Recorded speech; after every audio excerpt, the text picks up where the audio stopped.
Islamic इतिहास लगभग 1400 साल पुराना है और इसकी शुरुआत 7वीं सदी में हुई। इस्लाम धर्म का उदय अरब के शहर मक्का में हुआ और इसका संदेश पूरी दुनिया में फैल गया।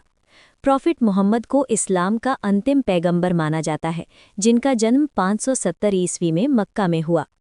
जब पैगंबर मोहम्मद 40 साल के थे, तब उन्हें पहली वही यानी रेवलेशन फरिश्ता जिब्राईल के माध्यम से मिली। इसके बाद उन्होंने लोगों को एक ईश्वर यानी अल्लाह की इबादत और इंसाफ, दया और समानता का संदेश दिया। शुरुआत में मक्का के कुछ लोगों ने इस संदेश का विरोध किया, लेकिन धीरे धीरे कई लोग इस्लाम स्वीकार करने लगे। इस तरह इस्लाम की शुरुआत एक छोटे समुदाय से हुई, जो बाद में एक बड़े सभ्यतागत आंदोलन में बदल गया। 622 ईस्वी में इस्लामिक इतिहास की सबसे महत्वपूर्ण घटना हुई, जिसे हिजरा या हिजरा कहा जाता है। इसमें प्रॉफिट मोहम्मद और उनके साथी मक्का से मदीना चले गए।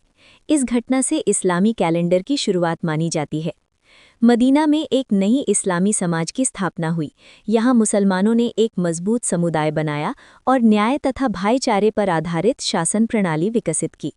इस समय कई महत्वपूर्ण घटनाएं हुईं, जैसे बैटल ऑफ बदर 624 ईस्वी में, मुसलमानों की पहली बड़ी जीत, बैटल ऑफ उहुद 625 ईस्वी, बैटल ऑफ द ट्रेंच 627 ईस्वी।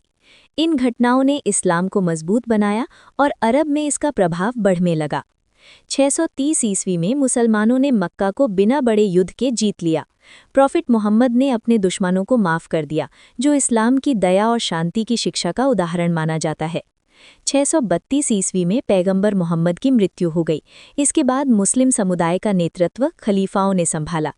पहले 4 खलीफाओं को राशिदुन खलीफा कहा जाता है: अबू बकर, उमर इब्न अल खत्ताब, उस्मान इब्न अफ़्फ़ान, अली इब्न अबी तालिब।